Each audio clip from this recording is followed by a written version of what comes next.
हरे राम राम राम हरे हरे, हरे कृष्ण कृष्ण कृष्ण हरे हरे। ब्रह्मानन्दं परमसुखदं केवलं ज्ञानमूर्तिं द्वन्द्वातीतं गगनसदृशं तत्त्वमस्यादिलक्ष्यम् एकं नित्यं विमलं अचलं सर्वधी साक्षिभूतं भावातीतं त्रिगुणरहितं सद्गुरुं तं नमामि। नमामि सद्गुरु शान्तं सच्चिदानन्दविग्रहं पूर्णब्रह्मपरानन्दैशं आनन्दिवल्लभं सद्गुरु सच्चिदानन्दं केवलं करुणाकरं ज्ञानयोगेश्वरं वन्दे ज्ञानदेवा पुनः पुनः। अलङ्कापुरी पुण्यभूमि पवित्र तिथे नांदतो ज्ञानराजा सुपात्र तया आठविता महापुण्यराशी। नमस्कार माझा सद्गुरु ज्ञानेश्वरासे।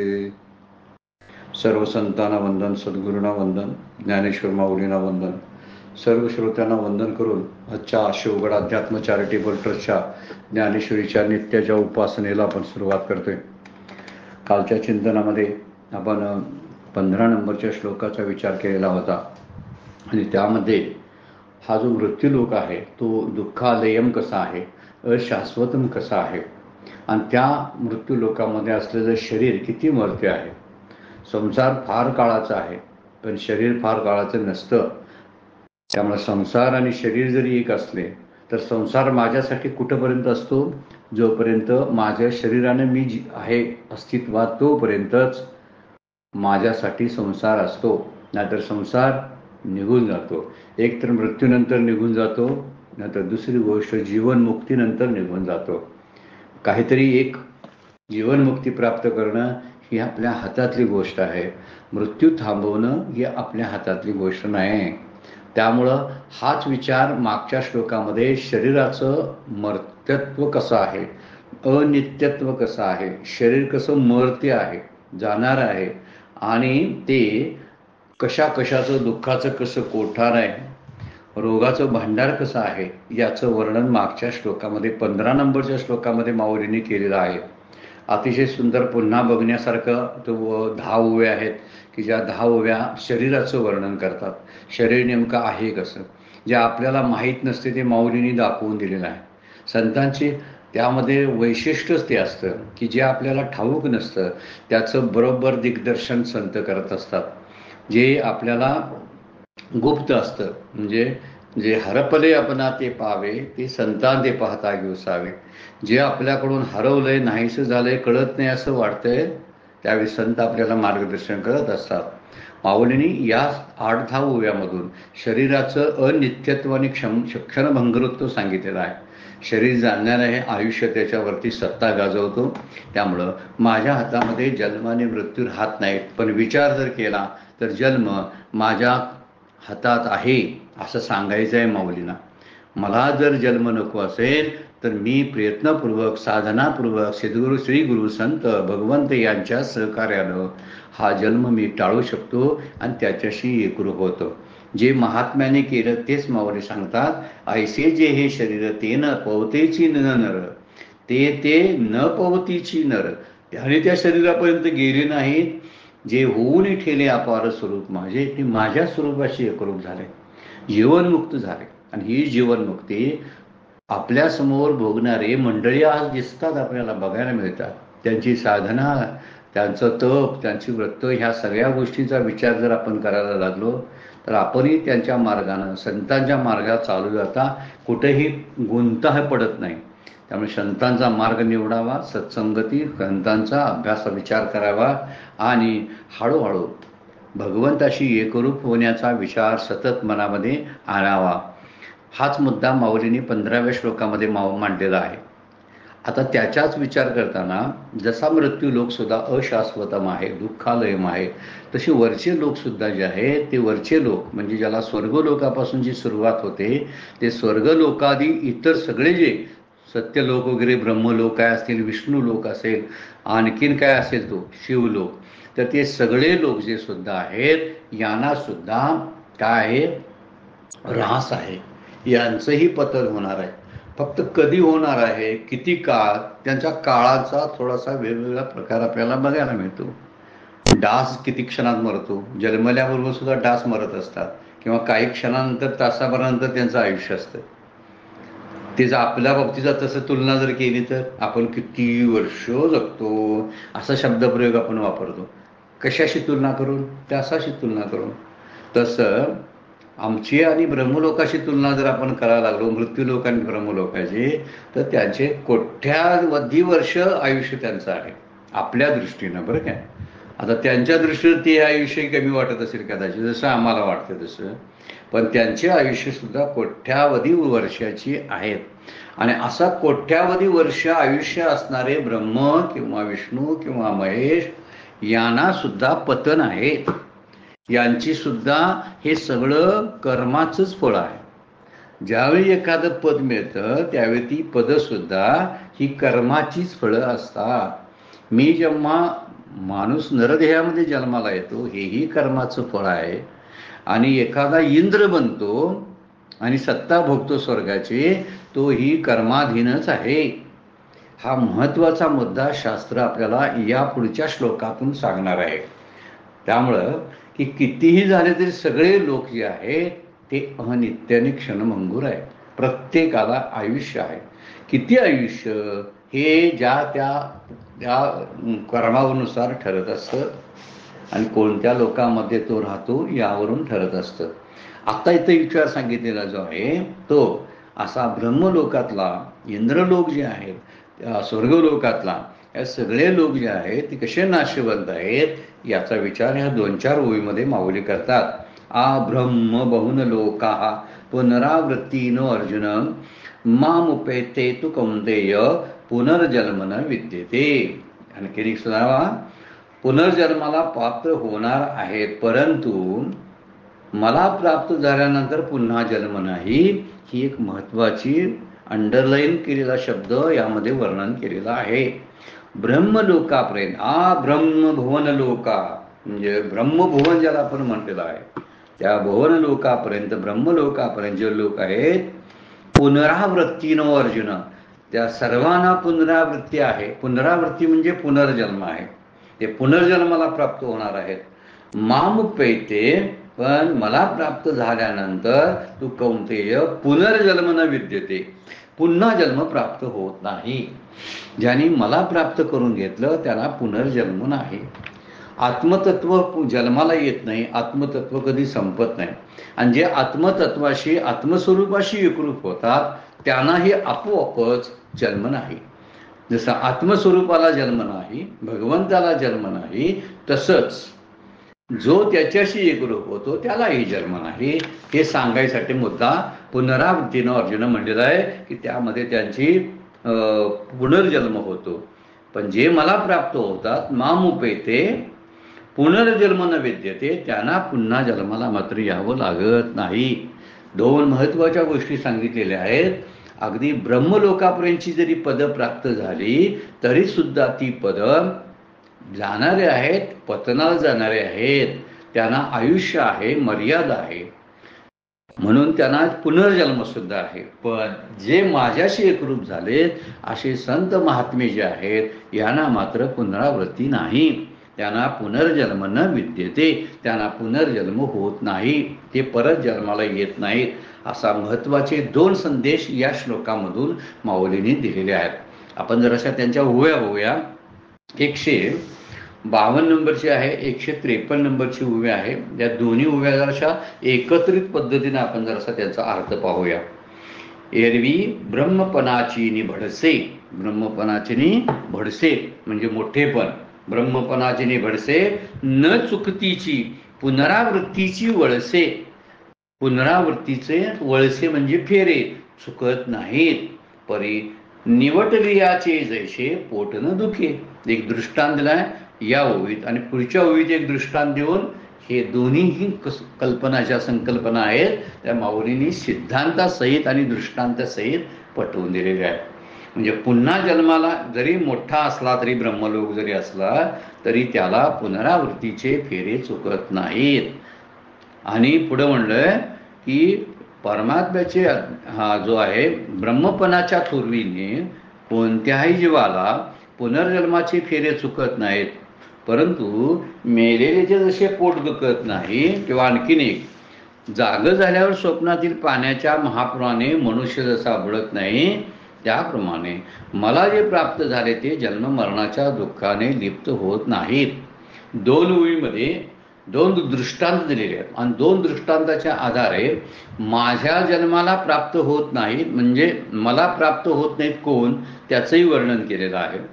दुसरी गोष्ट सांगितलेली आहे ब्रह्मलोक जो आहे तो ब्रह्मलोक सुद्धा ब्रह्मलोकात जरी जन्म झाला किंवा ब्रह्मदेव जरी झाला तरी जन्ममृत्यूचे फेरे जे आहेत वळसे शब्द वापरला आहे हे जन्ममृत्यूचे फेरे चुकत नाहीत. ह्या 2 ओळीमधूनच जवळजवळ या श्लोकाचा 16व्या नंबरच्या श्लोकाचा अर्थ माऊलींनी सांगितलेला आहे.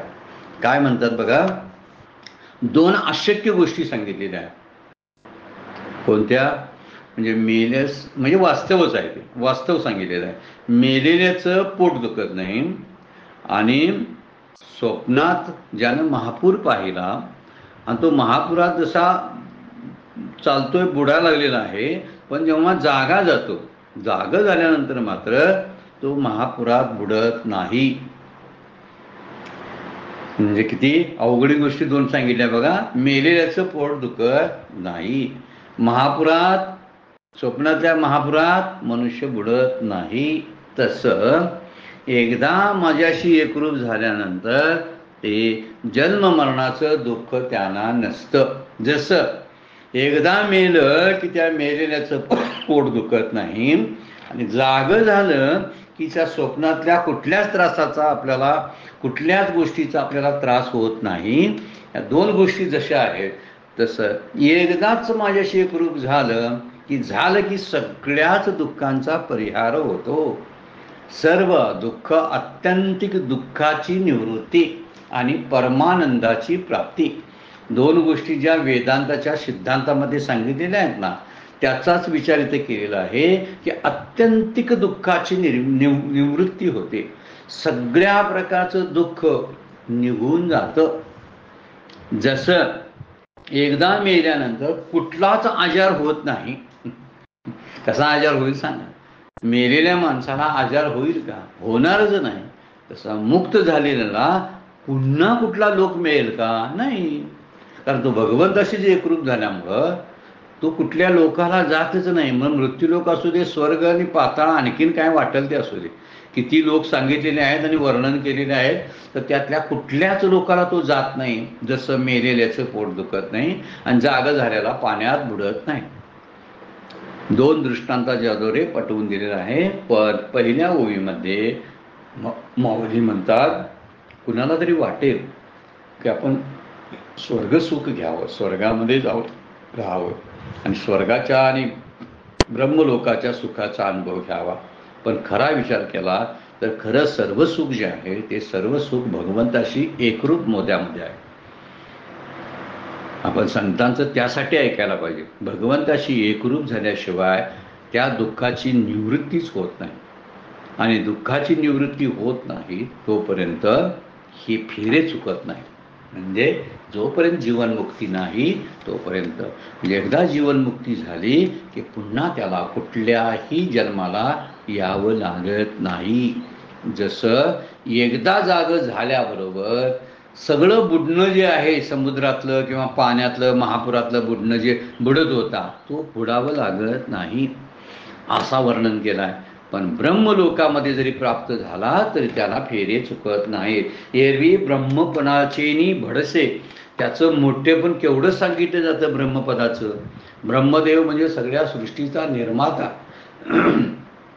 त्याला त्याचं मोठेपण सांगताना न चुकतीची पुनरावृत्तीची वळसे म्हणजे जरी परमात्म्याचं अज्ञान आणि योग भक्तिहीनता असेल, भगवंताचं ज्ञान नाही म्हणजे त्याला आत्मज्ञान ज्याला आपण म्हणतो ते आत्मज्ञान नसेल, भक्ती नसेल तर ब्रह्मपणाच्या थोरवीने देखील कोणत्याही जीवाचे पूर्ण पुनर्जन्माचे फेरे चुकत नाहीत.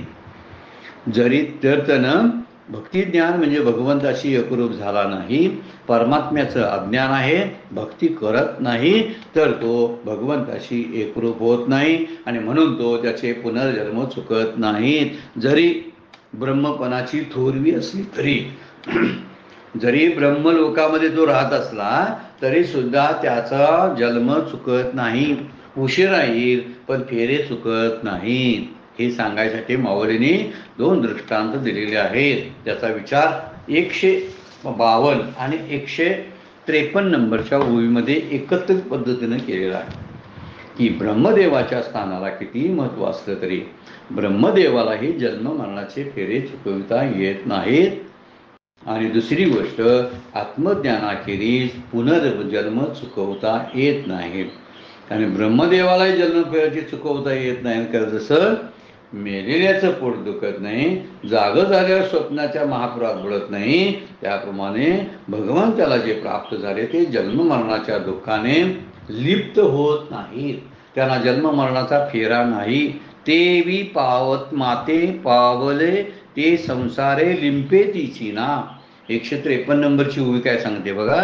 नात्री चेईलियानंतरे, चेईलियानंतर म्हणजे जाग झाल्यानंतर, न बुडीजे स्वप्नीची महापुरे, स्वप्नातल्या महापुरात बुडायवं लागत नाही. किंवा आणखी इकडला दृष्टांत, निवटलियाचे जैसे पोट न दुखे. 2 दृष्टांत एकत्र घेतले. तेवी माते पावले ते संसारे लिंपे तिचे ना. ते पुन्हा संसाराला येत नाही. संसार बढाला संदेह फिटला पूर्ण तोची झाला तुका म्हणे. तुकोबा आपल्या अभंगामध्ये, साखळे अभंगामध्ये बोलतात की संसार बुडाला, त्याच्यासाठी संसार नष्ट झाला. तो असतो तो त्याच्यासाठी फक्त व्यवहारापुरता तो राहत असतो, त्याच्यासाठी संसार राहत नाही. हे जीवनमुक्तीची स्थिती सांगितलेली आहे, मृत्यूनंतरची नाही बरं का. तेवी माते पावले ते संसारे, जे मला प्राप्त झाले ते संसारे लिंपे तिचे ना. ते संसाराला परत प्राप्त होत नाहीत, त्यामुळं दुःखानं लिप्त होत नाही. संसाराचं दुसरं नाव दुःख आहे. जिथं संसार आहे तिथं दुःख आहे. कारण संसारात असत्य आहे, काम क्रोधादी विकार आहेत आणि सगळे मोह शोक या सगळ्यांचा परिणाम म्हणून संसारात राहणाऱ्या प्रत्येक जीवाला दुःखरूपता भोगावीच लागते. पण ज्यानं प्रयत्नपूर्वक आणि विचारानं संसार निवृत्त करून घेतला अशा जीवनमुक्ताला मात्र पुन्हा जन्माला यावं लागत नाही, पुन्हा दुःखाला सामोरं जावं लागत नाही, रडावं लागत नाही. म्हणून आपल्याला जर रडायचं नसेल, शोकयुक्त मोहयुक्त व्हायचं नसेल तर आपण एकच करायला पाहिजे, भगवंताशी एकरूप झालो पाहिजे आपण. कारण तिथं कुठल्याही प्रकारची नाही भय चिंता, तिथं भय चिंता क्लेश दुःख यांचं औषधाला सुद्धा नसतात. अशा ठिकाणी अशा परमधामाला आपण प्राप्त होऊ शकतो आणि त्यासाठी दृष्टांत सुंदर दिलेले आहेत. म्हणून धर्म जसा मृत्यू जन्म आहे, तर ज्याला जन्म आहे त्याला मृत्यू आहे, आणि ज्याला मृत्यू येतो त्याला जन्म घ्यावाच लागतो. केव्हा? जर भगवंताशी एकरूप झाला नाही तर. पण जन्मानंतर जर पुढचा जन्म थांबवायचा असेल तर त्याला एकच मार्ग आहे, आणि तो म्हणजे भगवत तत्वाशी एकरूप होणं, आत्मतत्वाशी एकरूप होणं. दुसऱ्या अध्यायामध्ये श्लोकच आहे, जातस्य हि ध्रुव मृत्यू ध्रुवम जन्म मृतश्च तस्मात् अपरिहार्य ते न त्वं शोचितुम् अर्हसि. तू कशाला शोक करतोस? जे आहे ते जन्माला जे येतं ते मरतं, त्याचं मरण निश्चित आहे. जातस्य हि ध्रुव मृत्यू, ध्रुव शब्द त्यासाठी वापरला आहे, निश्चित आहे. आणि ध्रुवम जन्म मृतश्च, भगवंताला जर प्राप्त केलं नाही तर पुढचा जन्म आणि परत मृत्यूनंतरचा आहेच आहे. तस्मात म्हणून अपरिहार्य ते, हे टाळता न येणारे आहेत, अपरिहार्य आहेत. म्हणून तू काय कर, न त्वां शोचितुम् अर्हसि, त्याच्याबद्दलचा शोक करू नकोस. हा मुद्दा फार महत्वाचा मुद्दा दुसऱ्या अध्यायामध्ये माऊलींनी भगवंतांनी 27व्या श्लोकामध्ये मांडलेला आहे की मृत्यू हा निश्चित आहे. आणि मृत्यू निश्चित आहे कारण जन्म आहे. म्हणून जन्म ज्याचा होतो त्याचा मृत्यू होतो. आणि भगवंताला प्राप्त झाला नाही, जीवनमुक्त झाला नाही तर मेलेल्याचा परत जन्म येतो होतो. त्यामुळे माझं जन्म मरण किती वेळा जन्मा यावे, किती व्हावे फजिती. फजित किती वेळा व्हायचं पण जन्माला यायचं नाही, असं तुकोबा आपल्याला प्रश्न विचारतात. म्हणून कितीही ब्रह्मलोक जरी असला, ब्रह्मलोकाचे निवड, ब्रह्मलोकाचं कितीही मोठे पण असू दे, न चुकतीची पुनरावृत्तीची वर्षे, तिथं सुद्धा पुनरावृत्ती चुकत नाही. कारण मृत्यू काय हा सामान्यालाच नाही, ब्रह्मदेवाला सुद्धा मृत्यू आहे, इंद्राला मृत्यू आहे. सगळ्या देवदेवता आहेत ना, ब्रह्मा विष्णू महेश, हे नेमलेले काल्पनिक आहेत, सगळे कामापुरते नेमलेले आहेत. त्यांची कामं झाले की त्यांनाही विलय त्यांचंही लीन होतात ते. म्हणून ब्रह्मा विष्णू महेश यांना सुद्धा मरण आहे, हा मुद्दा यामध्ये मांडलेला आहे. त्यामुळे मृत्यू फक्त सामान्यालाच येतो. आमच्यासारखी नरदेहामध्ये आलेली किंवा सगळे पशुपक्षी तेवढे मरतात असं नाही, तर ब्रह्मा विष्णू महेश यांना सुद्धा आयुष्य आहे. त्यामुळं मृत्यू कुणाकडेही बघताना भेदभाव कळत नाही. मृत्यूचे सगळ्यात श्रेष्ठ दर्जाचा वैशिष्ट्य गुण वैशिष्ट्य कोणतं असेल तर समत्व. समत्व पाहायचं असेल तर मृत्यू देवतेकडे पाहावं. मृत्यू देवता कुणालाही सोडत नाही. अगदी छोटे छोटे प्राणी आहेत, कीटक आहेत, पशुपक्षी आहेत आणि मोठे मोठे राक्षसासारखे प्राणी आहेत. काही काही मोठी मोठी माणसं आहेत आणि ब्रह्मादिका इंद्रादिकासारखे देव आहेत. तर त्या कुणालाच यातून सुटका नाही, हे सांगण्यासाठी मृत्यूला समत्व दिलेलं आहे. मृत्यू फार समान पद्धतीने वापरू. समर्थांनी दासबोधामध्ये मृत्यू न म्हणे काय काय वर्णन केले ते समास डायरेक्ट जाऊन स्वतः पाहायला हरकत नाही, की मृत्यू कुणाला मोठा राव रंक असा कुणालाही म्हणत नाही, समान असतो मृत्यू सगळीकडं. त्यामुळं श्रीमंत गरीब, हा श्रीमंत आहे याला उशिरा नेऊया, हा गरीब आहे याला लवकर नेऊया, किंवा याच्याकडे पद आहे प्रतिष्ठा आहे, कशाच नाही. सगळ्या पद प्रतिष्ठा श्रीमंती मृत्यूच्या या गुहेमध्ये गडप होतात. काही शिल्लक राहत नाही. पैसा पद या काहीच गोष्टी याकडे तो पाहत नाही. वय पाहत नाही, किती वयाचा आहे. जन्मलेलं बाळ पण मरतं आणि 90-100 वर्षाचे वयोवृद्ध सुद्धा जातात. कुठल्या वयात जायचं आणि कुठल्या वयात मृत्यू नेईल हे सांगता येत नाही. म्हणून मृत्यू वय पाहत नाही, मृत्यू लिंग पाहत नाही, स्त्री आहे की पुरुष आहे असा विचार करत नाही. त्याचं प्रारंभ संपलं की मृत्यू बरोबर त्यांना घेऊन जातो. त्यामुळं ह्या सगळ्यामध्ये समत्व कुणी ठेवलं असेल तर मृत्यूनं ठेवलेला आहे. त्यामुळे मृत्यू कुणालाच चुकत नाही, ब्रह्मदेवालाही चुकत नाही. न चुकतीची पुनरावृत्तीची वळसे, अजिबात पुनरावृत्ती चुकत नाही. जर जोपर्यंत जीवनमुक्तने आत्मज्ञान प्राप्त होत नाही तोपर्यंत आपल्याला ही येणं जाणं थांबवता येत नाही. त्यामुळं ब्रह्मदेवाचा देह सुद्धा हा जाणारच आहे, कारण कर्मामुळेच तयार झालेला आहे. म्हणतात ना, कुठली किती यज्ञ केले की इंद्रपद मिळतं, किती असे यज्ञ केले की ब्रह्मपद मिळतं, विष्णुपद मिळतं. हे जे वर्णन पुराणामधून केलेलं आहे ना, ते सुद्धा याचा अर्थ काही पुण्यकर्म उच्च कोटीची पूर्ण पुण्यकर्म केल्यानंतर देवादिकांचे देह प्राप्त होतात आणि हजारो लाखो वर्षाचं आयुष्यही मिळत असतं. मग आता एक खरं कशावर अवलंबून आहे ते आहे, ते माझ्या कर्मावरच अवलंबून आहे. अनेक जन्मामध्ये ज्याने असे यज्ञ केले तो म्हणे इंद्र होतो आणि हा इंद्र लाखो वर्ष स्वर्गामध्ये राज्य करतो आणि राहतो. परंतु त्याला मिळालेलं पद हे कर्मावरच आधारित आहे आणि जे कर्मावर आधारित असतं ते कर्म संपुष्टात आलं की त्यांना परत खाली यावं लागतं. म्हणून ब्रह्मदेवाचा देह सुद्धा कर्मामुळेच आहे, तो जाणारच नाही. मग इथं म्हणतात मेलेल्याचं पोट दुखत नाही. आता दुखेल कसं सांगा बघू. दादाचा आजार आहे, मेला की त्याचे सगळे आजारही संपून जातात, त्याची पद संपून जातं, त्याने कमवलेलं नाव संपून जातं, त्याची नाती संपून जातात. देह मृत्यू काय काय संपवतोय बघा.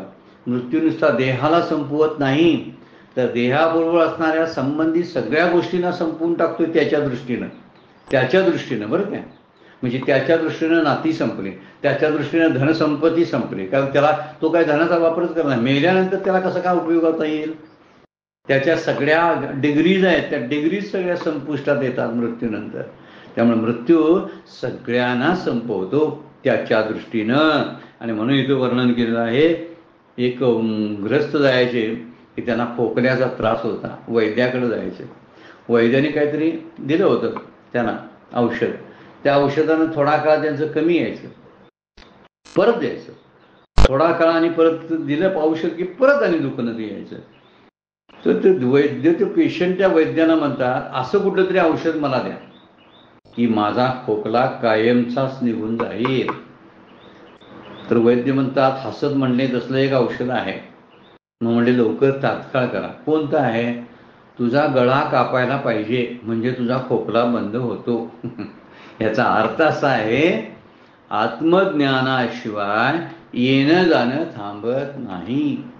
आपल्याकडे आता सगळी जी औषधं निर्माण झालीत ना, किंवा डॉक्टरी जी शाखा आहे, वैद्यांची शाखा आहे, ही वैद्यांची शाखा मृत्यू वाचवत नाही, मृत्यू पोस्टपोन करते. आजचा आजार आहे, तो आजार बरा करून मृत्यू बरा करता येत नाही. मृत्यूवर औषध नाही, आजारावर औषध असेल कदाचित, पण तोही आजार एकच बरा करता येतो. परत दुसरा होणाऱ्या आजारासाठी दुसरं औषध असतं. चौथा आजार, तिसरा आजार, 50वा आजार, सगळे आजारच आजार आहे आणि प्रत्येकाला औषध. याचा अर्थ औषध बंद होत नाही. कधी बंद होईल औषध? ज्यावेळी तो मरतो ना, त्यावेळी त्याला औषधाची गरज लागत नाही. ज्यावेळी तो जीवनमुक्त होतो ना, आत्मज्ञान प्राप्त होतं ना, त्याला येणं जाणं नाही, मग डॉक्टरकडे जावं लागत नाही. सारखं जन्मायचं मरायचं, जन्मायचं मरायचं, हे आत्मज्ञान नसल्यामुळं. आत्मज्ञान शब्दाचा अर्थ आहे भगवंताशी एकरूप जोपर्यंत मी होत नाही तोपर्यंत माझं जन्म मरण थांबवता येत नाही. जोपर्यंत मी जिवंत आहे तोपर्यंत पोट दुखायचं थांबत नाही. मेलेल्याचं काय म्हणतात? निवटलियाचे जैसे पोट न दुखे. निवटलियाचे म्हणजे जो गेलेलाच आहे, मेलेल्याचं पोट दुखत नाही. आता मेलेल्यांच्यावरच तो उपाय. आणि ते मेलेल्या शब्दाचा अर्थ आहे ज्याला भगवत कृपा झाली आणि त्याचा जीवपणा मेला. मुद्दा फार महत्वाचा आहे बघा. ज्याचा जीवपणा मेला ना, त्याला दुःखाला परत सामोरं जावं लागत नाही. तसं मेलेल्याचं पोट दुखत नाही, तसा ज्याचा जीवपणा मेला त्याला पुन्हा जन्माला यावं लागत नाही, पुन्हा दुःखाचं प्राप्त होत नाही. त्यासाठी 2 दृष्टांत दिलेले आहेत त्यासाठी. आणि म्हणून त्या दृष्टीनं की मेलेल्याचं पोट शब्दाचा अर्थ आहे ब्रह्मज्ञान झाल्यानंतर, आणि दुसरा दृष्टांत दिलाय की जागं झाल्यानंतर. एखाद्या स्वप्नामध्ये मनुष्य आहे, स्वप्नामध्ये फार मोठा महापूर आलेला आहे.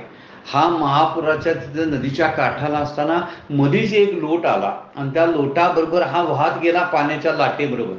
आणि लाटेबरोबर वाहत जाताना आता आपण बुडलो, वाचवा वाचवा म्हणून ओरडा लागलाय तो. पण कुठं? स्वप्नामध्ये.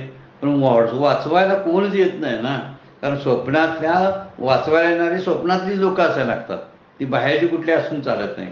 त्याच्यावर उपाय कोणता असेल तर हा बुडणारा जर वाचायचा असेल त्याला उपाय जागं होणं.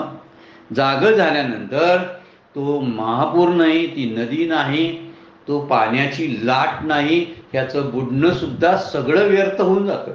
एकदा ते समजलं ना की मी जागा झालो, असा जागा झालं की सगळं बंद होतं.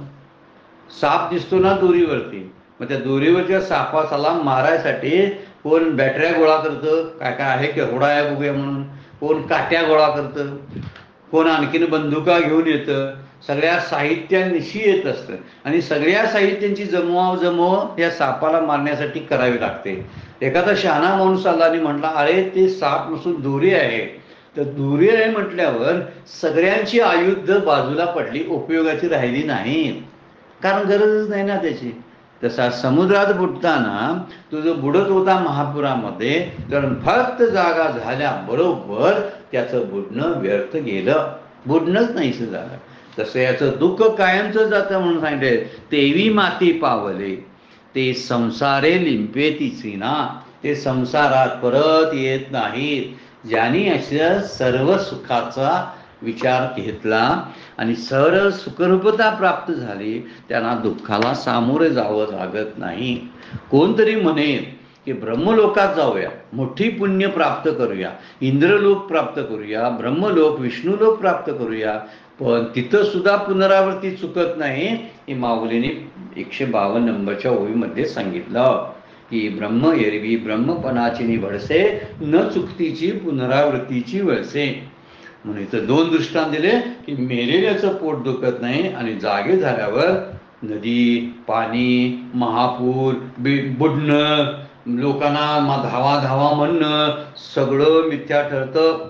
तसे जीवदशा गेल्याबरोबर जन्म मृत्यू सुद्धा राहत नाहीत. म्हणजे जन्म मृत्यू जाग्यावर राहत नाहीत. म्हणजे कुठं जातात मग? कारण पुन्हा जन्माला यावं लागत नाही ना.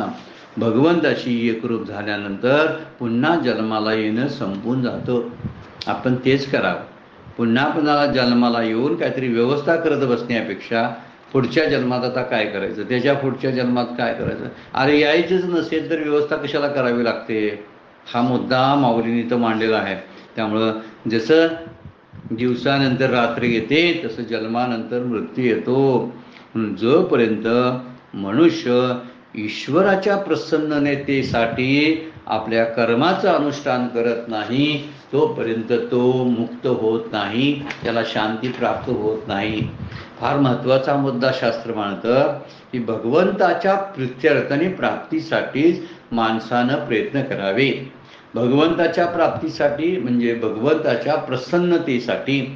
जगाला प्रसन्न करण्याच्या नादामध्ये मी माझ्याकडं स्वतःकडं म्हणजे भगवंताकडं दुर्लक्ष होतं. मी मला स्वतःला प्रसन्न करण्याचं सोडून देतो आणि जगाला प्रसन्न करण्याच्या नादी लागत असतो. आणि म्हणूनच माझ्या वाट्याला ही गोष्ट आलेली आहे की मला पुन्हा पुन्हा पुनरावृत्ती चुकत नाही. कारण कायम माझ्या डोक्यात मृत्यूलोकाचाच विचार असतो आणि मृत्यूलोकाचं चिंतन परत मृत्यूलोकामध्ये यायलाच आपल्याला भाग पाडत असतं. जगाचं चिंतन आपल्याला जगरूप करत असतं आणि भगवंताचं चिंतन आपल्याला भगवत रूप करत असतं. त्यामुळं जोपर्यंत मनुष्य ईश्वराच्या प्राप्तीसाठी आणि त्याच्या प्रसन्नतेसाठी काही प्रयत्न करत नाही तोपर्यंत त्याला शांती प्राप्त होणार नाही. म्हणून भगवंताची प्राप्ती शब्दाचा अर्थ आहे मी माझी स्वतःची ओळख करून घेणं. मी कोण आहे असं कळलं की सुख दुःख मग द्वंद्वमुक्त आपण होतो. ही सुख दुःख मान अपमान यातून विचारानं बाहेर पडता येतं आणि विचारानं बाहेर पडलं की इथंच त्या सुखाचा सगळा परिहार होतो. झाला ना की जीवनमुक्तीची अवस्था भोगता येते आणि नंतर मृत्यूनंतर पुन्हा येणं चुकतं. म्हणून जो जगाला शांत करण्यामध्ये प्रयत्नशील असतो त्यामुळे एक होतं वाईट गोष्ट बघा, जग तर शांत कधीच होणार नसतंच, झालेलंच नाही आतापर्यंत. जगातल्या कुठल्याही गोष्टीची पूर्तता आतापर्यंत आपल्याला करता आली नाही. कारण या सगळ्या मृत्यूलोकामध्ये इथं काय आहे की समाधान नाही, अपूर्णता आहे. मृत्यूलोक ही अपूर्णतेचंच प्रतीक आहे. मृत्यू म्हणजे माझं जीवन खंडित करणारी गोष्ट. जिथं खंडितपणा आहे तिथं अखंडता आणि नित्यता राहतच नाही. ही नित्यता फक्त राहते कुठं माहिती आहे काय? भगवंताच्या सुखामध्येच राहत असते. त्यामुळे तो जगाला शांत करायला लागला ना तर जग तरी शांत होणारच नाही. दुसरी वाईट गोष्ट, जगाला शांत करण्यामध्ये माझं आयुष्य गेलं, भगवंताला प्रसन्न करण्याचं राहिलं आणि तो तसाच अस्वस्थ अवस्थेमध्ये पुन्हा जन्ममरणाचे फेरे घेण्यासाठी पुन्हा जन्माला येतो. म्हणून हे जन्ममरण जर चुकवायचं असेल तर माऊलींनी सांगितलेलं आहे जसं मेलेल्याचं पोट दुखत नाही ना तसं आपली जीवदशा मेली पाहिजे. जागं झाल्यानंतर स्वप्नातल्या महापुरात बुडायचं खोटं ठरतं ना तसं माझं सुद्धा काल्पनिक ह्या प्रपंचामध्ये राहताना सुखदुःख ही खोटे आहेत, मान अपमान ही खोटे आहेत, पण जागं झालं नसल्यामुळं कळत नाहीत आपल्याला. आपण जेव्हा विचारानं जागं होतो त्यावेळी सगळे शाब्दिक खेळ आहेत हे आपल्या लक्षात यायला लागेल. त्यामुळं भगवंताला प्रसन्न करण्याचा विचार, सारखा विचार मनामध्ये असणं ही फार महत्त्वाची गोष्ट माऊलींनी यामध्ये सांगितलेली आहे. जोपर्यंत आत्मज्ञान होत नाही, जोपर्यंत भगवत प्राप्ती होत नाही तोपर्यंत शांती भेटणारच नाही. कितीही संसाराच्या उलाढाली ती व्यक्ती करू दे, कीर्ती, धन, संपत्ती, मान सगळं असू दे, प्रतिष्ठा, या जगाला प्रसन्न करण्याचे उद्योग हे आहेत. कीर्तीमुळं काय होतं, जगच प्रसन्न करतोय आपण आणि जग प्रसन्न झालं की जगाची प्रसन्नता ही माझ्यासाठी टॉनिक आहे. लोकांनी मला मोठं म्हटलं ना तर बरं वाटतं, मी स्वतःला मोठा म्हणून घेतच नाही. हा मुद्दा त्यातला आहे. मी कधी घेईन नाही म्हणेन मी सगळ्यात मोठा आहे ज्यावेळी मी जीवनमुक्त होईल तेव्हा. मी सगळ्यात मोठा आहे, सगळी माझ्यात सामावू शकतात, इतका मी मोठा आहे.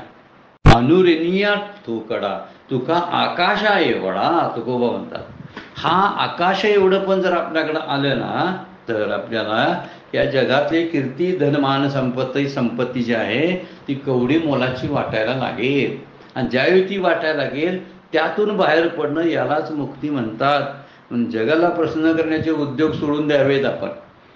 माणसं प्रसन्न होतील, मला चांगलं म्हणतील, पण नंतर लगेच वाईट सुद्धा म्हणतील. जसं जन्मानंतर मृत्यू आहे ना तसं प्रशंसेनंतर निंदा आहे ठरलेली आहे. हे लक्षात जर आपण ठेवलं तर आपल्याला मनशांती नेमकी कुठं आहे याचा बोध व्हायला लागेल. त्यामुळं काम, क्रोध, मोह, लोभ ही जे षडरिपू आहे, आसक्ती आहे, मोह आहे, शोक आहे, भय आहे, चिंता आहे, या सगळ्यातूनच सुटका याला जीवनमुक्ती म्हटलेलं आहे. आणि ती मी अनुभवता आली पाहिजे आपल्याला. मी यातनं आता पूर्णपणे माझ्यावर काही परिणाम व्हायचा बंद झालेला आहे ही गोष्ट आपल्यालाच काही दिवसानंतर लक्षात येऊ शकते. जीवनमुक्त पुरुषांचे हे अनुभव आहेत. आपणही जसे अनुभव घेता येतात ना. पण एक गोष्ट इथं माऊलींनी ठोकळ मनानं सांगितलेलं आहे, भले तुम्ही प्रयत्नपूर्वक मोठी मोठी पुण्य करा, दान धर्म करा, पण जाऊन जाल कुठे? जिथं जायचं आहे ते येण्याचंच परत ठिकाण आहे. तिथं ते चुकतच नाही. चुकतीची पुनरावृत्तीची वर्षी त्या चाकावर जोपर्यंत आपण आहोत ना त्यावेळी ते चाकच फिरतेलंच आहे संसाराचं. आणि संसाराच्या चाकावर बसून आपण हे फेरे मी चुकवतो असं म्हणूच शकत नाही. मी खूप म्हणेन की मला हे फेरे चुकवायचे आहेत, पण संसाराचं ते चाकच फिरते ना ज्या चाकावर मी बसलोय. म्हणजे याचा अर्थ चाक फिरतेलं मला बंद करता येत नाही, पण माझं फिरणं मला फिरणाऱ्या चाकावरून उठून स्थिर असलेल्या तत्वावर मला कुठंतरी जाऊन बसावं लागेल, तरच मी स्थिर होईल. हे स्थैर्य जर मला प्राप्त झालं, आणि हे स्थैर्य बुद्धीचं स्थैर्य आहे, चित्ताची शुद्धी आहे, बाकी काही नाही. ज्यावेळी आपण असं चित्त शुद्ध आणि स्थिर होतं ना त्यावेळी आपलं फिरणं आणि भटकणं जे आहे ते बंद होतं. भटकणं म्हणजे हातापायानं भटकणं नाही बरं का. आपण अंतःकरणानं जास्त भटकतोय. सगळ्यात जास्त भटकत असेल तर मनानं जास्त भटकतोय. हे मनाचं भटकणं एकत्र बंद झालं ना एका वेळी, त्यावेळीच आपल्याला या सुटकेचा अनुभव येतो. म्हणजे माझ्यासाठी आता काही करणं शिल्लक नाही असा एक अनुभव यायला लागतो. त्यामुळं कुणाबद्दल द्वेष करायचा, कुणाचा मत्सर करायचा, सगळी माझीच रूपं आहेत असं वाटायला लागतं. कारण आपण भगवंताशी एकरूप झालेलो असतो. असं भगवंताशी एकरूप राहण्याचा जर विचार आपण जर सतत करायला लागलो तर निश्चितपणाने आपण या सगळ्या जंजाळातून बाहेर पडू. आणि खरी गोष्ट कोणती असेल तर पुन्हा जन्माला येणं थांबवू शकतो.